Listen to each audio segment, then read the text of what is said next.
আসসালামু আলাইকুম।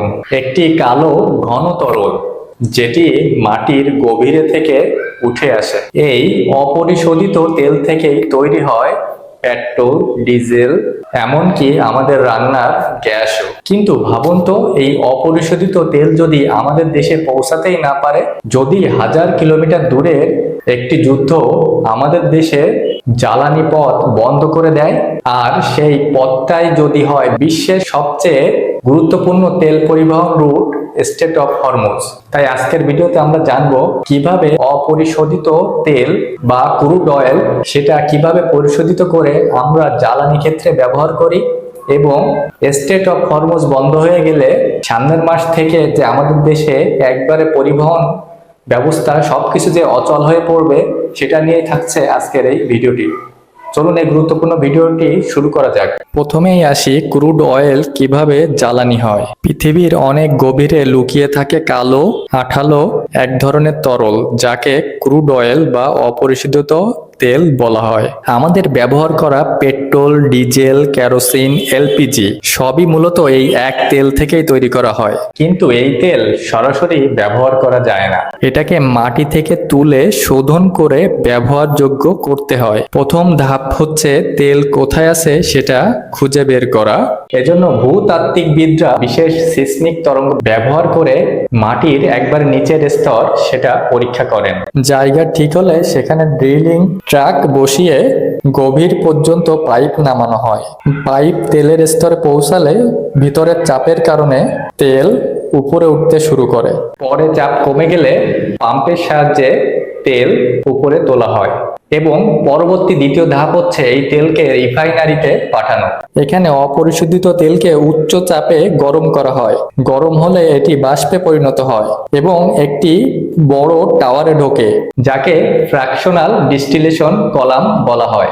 এবং তৃতীয় ধাপে টাওয়ারের ভেতরের তারতম্যের কারণে তেলের বিভিন্ন অংশ আলাদা হয়ে যায়।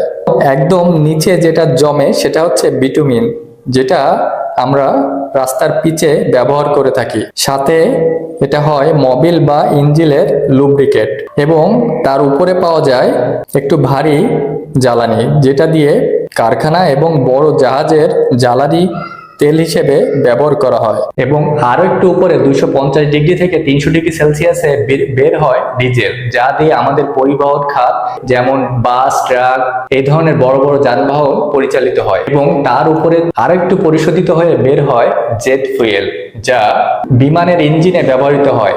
এবং 40 থেকে 200 ডিগ্রি সেলসিয়াস তাপমাত্রায় যেটা বের হয় পেট্রোল বা গ্যাসোলিন, যা আমাদের গাড়ি এবং বাইকের জ্বালানি হিসেবে আমরা এটা পেয়ে থাকি। এবং লাস্ট এবং চতুর্থ ধাপে এইসব জ্বালানি একটি বড় ট্যাঙ্কে সংরক্ষণ করা হয়, এবং সেই সব দেশ থেকে পরিবহন খাতের মাধ্যমে আমাদের দেশে চলে আসে এই সমস্ত তেল, যেটা আমরা ব্যবহার করে আমাদের দৈনন্দিন কাজ মেটাতে পারি।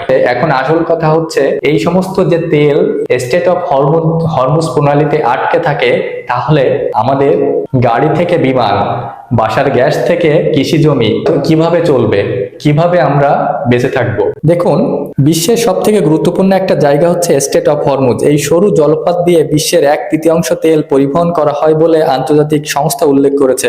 মধ্যপ্রাচ্যের দেশগুলো থেকে তেল ট্যাঙ্কারগুলো এই পথ দিয়ে এশিয়ার দেশগুলোতে পৌঁছায়, যার মধ্যে বাংলাদেশেও রয়েছে।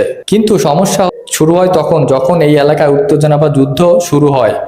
বিশেষ করে ইরান ও ইউনাইটেড স্টেট বা তাদের মিত্রদের মধ্যে উত্তেজনা বাড়লে এই প্রণালী হয়ে ওঠে সব থেকে গুরুত্বপূর্ণ, যেটা এখন বর্তমানে পরিস্থিতিতে ভিতর দিয়ে আমরা যাচ্ছি। যুদ্ধের সময় জাহাজ চলাচল বন্ধ হয়ে যায়, তেল সরবরাহ বিলম্বিত হয়, বীমা খরচ বেড়ে যায়, আন্তর্জাতিক বাজারে তেলের দাম হঠাৎ করে বেড়ে যায়, যার ফল এখন আমরা রীতিমতো ভোগ করতেছি।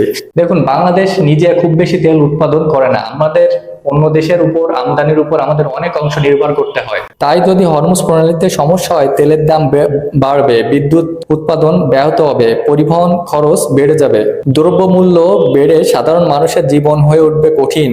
সব মিলে একটি বৈশ্বিক সংঘাত সরাসরি প্রভাব ফেলতে পারে বাংলাদেশের অর্থনীতি ও দৈনন্দিন জীবনে। তাই শেষ কথা বলতে হয় যে একটি ছোট প্রণালী, একটি দূরের যুদ্ধ, কিন্তু এর প্রভাব পড়তে পারে আমাদের দৈনন্দিন জীবনের প্রতিদিনের জীবনে। তাই প্রশ্ন এখন, আমরা কি প্রস্তুত? ভিডিওটি ভালো লাগলে অবশ্যই শেয়ার করবেন এবং লাইক কমেন্ট করবেন। ধন্যবাদ।